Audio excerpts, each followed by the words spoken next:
I remember the moment my name wasn't called. My breath caught in my throat as the lawyer folded the pages of the will and placed them gently on the mahogany desk. His expression was neutral, almost too neutral, like he already knew how this would go. My hands trembled slightly in my lap, but I tried to hide it beneath the folds of my black dress. The estate study felt colder than I remembered. The curtains were pulled back, sunlight pooling over the dust motes in the air, and outside, birds chirped like it was just another spring morning. Inside, it felt like the air had frozen. I sat between my cousins, Emily and Daniel, both dressed in head-to-toe black like they were starring in some made-for-TV drama. Emily's perfume, something floral and sickly sweet, hung in the air. Daniel tapped one perfectly polished shoe against the wooden floor, just enough to be irritating. Then the lawyer cleared his throat. I, Marlene Atwood, being of sound mind and memory, do hereby declare this as my final will and testament. My stomach twisted into a knot. I kept waiting, expecting to hear my name. For some mention of the years I spent helping Aunt Marlene reorganize her attic, planting those ridiculous rose bushes, laughing with her over endless cups of mint tea. But the words came and went, and my name never followed them. Instead, to my beloved niece Emily and my nephew Daniel, I leave the entirety of my estate. Everything after that blurred. I sat frozen. My fingers gripped the arm of the leather chair so hard it squeaked. I felt heat rise to my face and my heart slammed in my chest. I couldn't look at anyone, couldn't breathe for a moment. Why? Why would she leave me out completely? Emily leaned toward me, lips curved into something that was supposed to resemble pity, but her eyes gleamed like a cat who'd just eaten the last canary. She told us, "You were too distant in the end," she whispered, said it broke her heart. Her voice was syrupy, soft, fake. I blinked at her, my mouth slightly open, trying to process the words, but they stung too much to really land. Too distant? She said that? My thoughts spiraled. Had I really been that absent? I hadn't visited as much this past year, sure, but life got busy. Work, bills, moving. Still, we talked, we texted. She sent me a card just 2 weeks before she passed. It said, "My garden's blooming and I wish you were here." Why would she send that if she felt abandoned? Something didn't feel right. Daniel, for his part, stayed silent, just nodded solemnly like the good little heir. But I saw the flicker in his eyes when he thought I wasn't looking, that tiny nervous shift in his jaw, like someone who knew the truth was leaking through the cracks. And then there was the lawyer. He avoided my eyes the entire time. He fumbled with his glasses, shuffled the papers again, and then quickly began explaining the probate process to Emily and Daniel like I wasn't even there.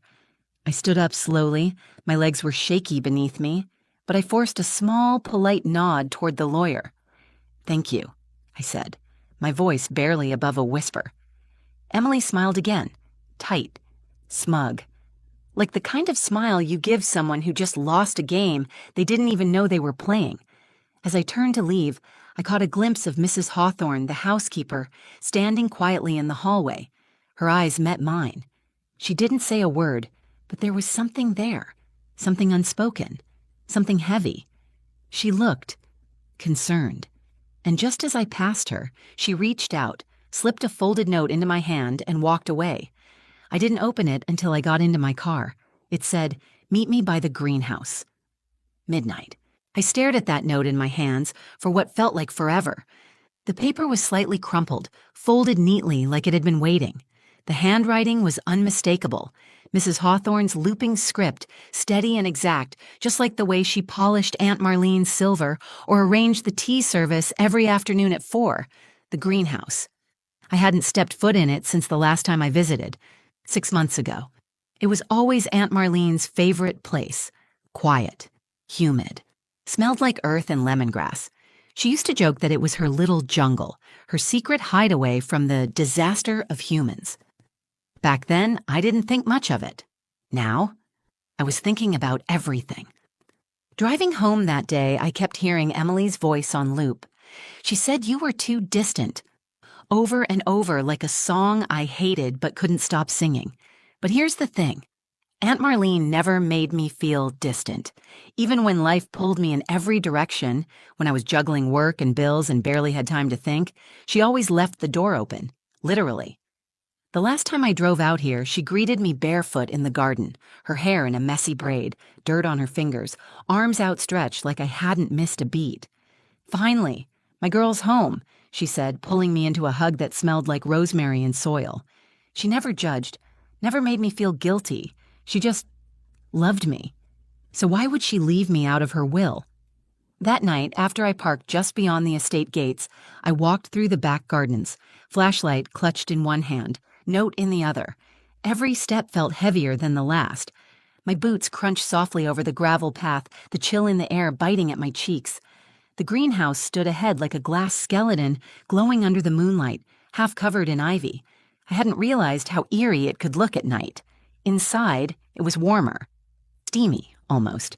The scent of damp leaves and old clay pots hit me immediately. The shadows stretched long between rows of orchids and ferns. Mrs. Hawthorne was already there, standing perfectly still, hands clasped in front of her apron.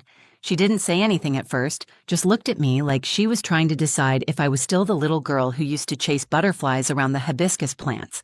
Then she nodded once. "Your aunt never changed her will," she said quietly. "Not the real one." I felt my pulse skip. "What?" "She updated it about 2 months before she passed. I was there when she signed it. We even had a notary come to the house. She said she didn't want to leave anything to chance." I couldn't breathe for a moment. The greenhouse suddenly felt too warm. Then why? Why wasn't it red today?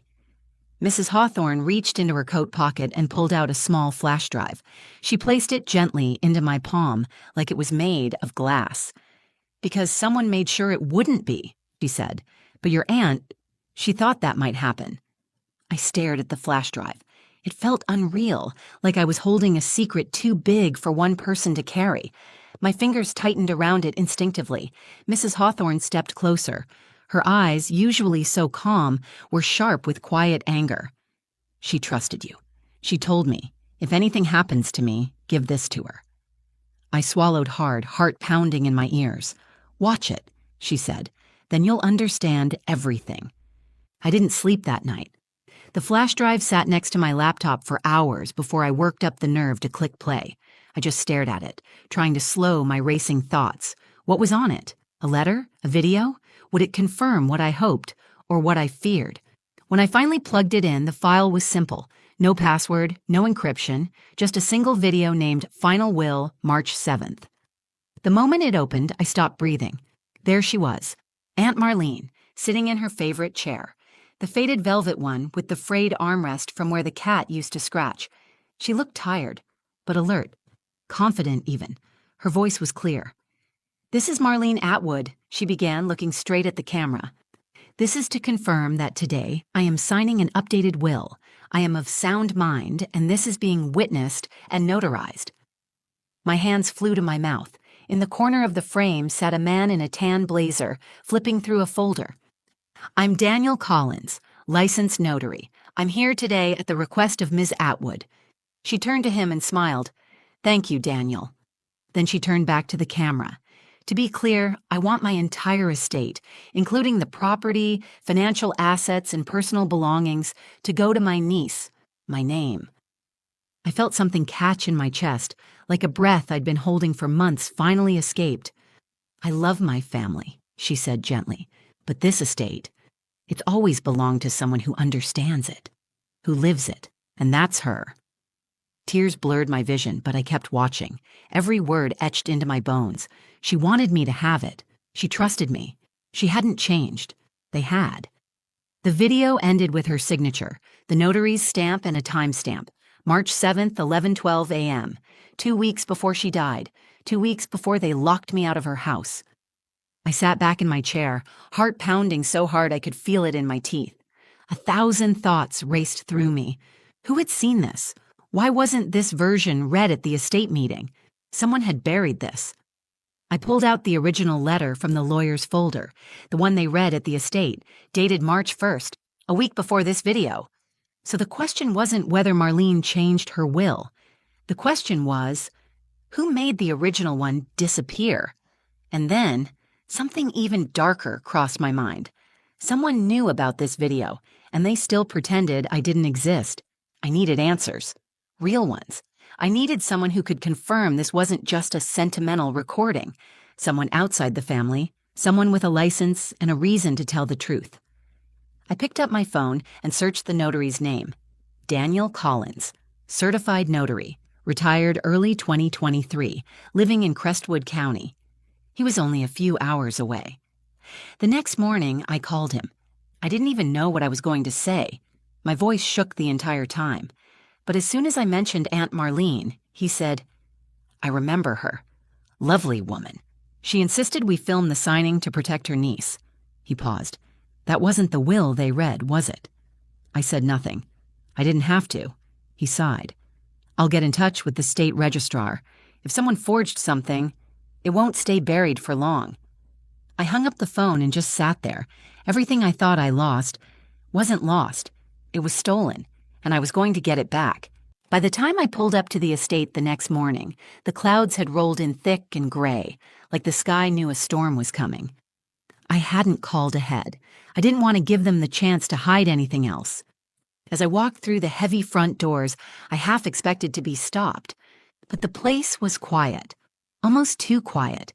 The kind of silence that follows after someone's been caught but hasn't figured out how to admit it yet. Emily was in the sunroom, flipping through a magazine with a cup of coffee like nothing had happened. Her legs were crossed, her posture too perfect. She barely looked up when I walked in. "Well," she said without a smile, "back so soon?" I didn't answer right away. My heart was hammering, but I kept my expression even. Calm. I needed her to underestimate me, just for a little longer. Daniel walked in from the hallway, phone in hand. He froze when he saw me, just for a second. But I saw it, that flash of annoyance, or maybe fear. He covered it quickly, sliding the phone into his pocket. I looked at both of them, steady and measured. "We need to talk." Emily raised an eyebrow. "If this is about the will..." "It's about the real will," I said, cutting her off. My voice was soft, but I felt the steel in it. "The one Aunt Marlene signed on March 7th. The one you never mentioned." Daniel blinked. His jaw twitched. Emily's fingers stiffened around her cup. "You can drop the act," I said. "I've seen the video, the notarized one, the one where she leaves everything to me." No one spoke. The silence stretched so long I could hear the faint ticking of the antique wall clock behind them, like it was counting down to the end of their lie. "I've already spoken to the notary," I continued. "He remembers it. He's testifying." Emily finally set her cup down. Her lips parted, searching for the right lie, but the words just stalled. Daniel exhaled sharply, turning toward the window like he couldn't even look at me. "You don't understand," he muttered. She didn't mean to." "She did," I said flatly. "And she made sure someone would know, that someone was me." The room was starting to feel heavier now, denial slipping off them like a mask after a long performance. I could see it in their eyes, panic creeping in behind the false calm. "She trusted me," I said, my voice cracking a little despite how hard I tried to hold it steady, "and you both tried to erase that." No one denied it. No angry rebuttals, no fake outrage, just quiet, because deep down, they knew, and that silence said everything. I turned to leave, but just before I reached the door, Daniel said, "You won't get away with this." I paused, half-turned. "I'm not the one who did anything wrong," I said, "but you stole from a dead woman." He didn't have a comeback. I stepped outside into the cold air, my hands shaking, my heart still racing. But it felt different now, not fear, clarity. I wasn't chasing shadows anymore. I had truth on my side, and the moment the court saw that video, everything was going to change. The hearing was scheduled just 10 days later. 10 days of waiting, pacing, questioning if I had done enough. 10 days of imagining every possible outcome, what they might say, how they might twist it, but also 10 days of remembering Aunt Marlene's voice in that video, calm, certain. Her love for me etched into every word. That's what kept me going. The courtroom was quiet when I arrived. Clean beige walls, heavy wooden benches. A judge who looked bored and slightly irritated to be up so early. My lawyer, Mr. DeSoto, gave me a firm nod as I slid into the seat beside him. He'd been the one to file the petition to challenge the will, armed with the video, the notary's statement, and a letter from Mrs. Hawthorne, detailing what she'd witnessed the day of the real signing. Emily and Daniel were already there. Emily wore a navy suit and a necklace I recognized, Aunt Marlene's. My stomach turned. Daniel sat stiffly beside her, scrolling through his phone until the bailiff told him to put it away. He didn't look at me. Their lawyer stood, all buttoned-up charm and false authority, and began with a speech about family disputes and misunderstandings. It was carefully rehearsed and deeply hollow. But then Mr. DeSoto stood, calm, precise. "Your Honor," he said, "the video you're about to see captures the signing of a second legally binding will, witnessed and notarized, which supersedes the version presented at the initial reading." The judge tilted his head slightly. "Proceed." The lights dimmed slightly as the bailiff turned on the monitor, and there she was, Aunt Marlene, looking alive again. I hadn't realized how emotional it would be, seeing her in that moment. She looked so clear-eyed, so deliberate. The courtroom fell still as her voice filled the space. "I leave my estate to my niece, my name, who has always been more than family. She is my legacy." Every word hit like a heartbeat. My heartbeat. I glanced at Emily. Her face was frozen, but her hands were clenched so tightly her knuckles were white. Daniel didn't blink. His jaw was locked like he might shatter his own teeth. When the video ended, the notary was called to the stand. Mr. Collins walked in with quiet dignity. He confirmed everything, the date, the signatures, that he had no reason to believe Marlene was under duress or confused. His testimony was clear, factual, and impossible to argue with. Then the judge turned to their lawyer. "Do you contest the validity of this video?" A long pause. The lawyer swallowed. "No, Your Honor." That was it. No dramatic objections, no angry outbursts, just defeat, deflation. The judge nodded and scribbled a few notes. "The court will recognize the March 7th will as the final and legally binding testament of Marlene Atwood." The gavel struck once. It echoed like thunder. I exhaled. I hadn't even realized I was holding my breath. Emily stormed out of the courtroom. Daniel followed, head down. Not a word. No apology. Just silence again. But this time it was theirs to carry. Mr. DeSoto touched my shoulder gently. "She trusted you for a reason." I nodded, barely able to speak. Not because I was angry or smug, but because finally someone had listened. And finally Aunt Marlene's voice had been heard. After the hearing, I didn't rush back into the estate. I just sat in my car for a while, engine off, forehead resting against the steering wheel. The quiet was different now. Not empty or cold, but heavy in a way that felt real. Like something had settled into place finally. It wasn't just about the house, or the land, or even the money.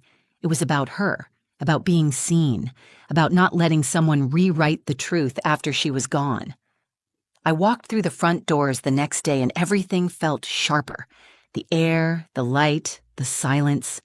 This time I noticed things. Her favorite shawl still draped over the armchair, the faint scent of her perfume lingering in the hall, a teacup left on the windowsill, just like the one she used every morning, always forgetting to bring it back in. I wandered into her study, fingertips brushing over the spines of her books. Some were the same ones she used to read to me when I was little. I remembered sitting on her lap, curled up like a cat, falling asleep to the sound of her voice. And there it was, on her desk, a small wrapped package with my name in her handwriting. My heart jumped. I picked it up carefully. The wrapping was plain, just brown paper tied with twine. Inside was one of her old journals, leather-bound, worn around the edges. I opened it slowly, not sure what I was about to find.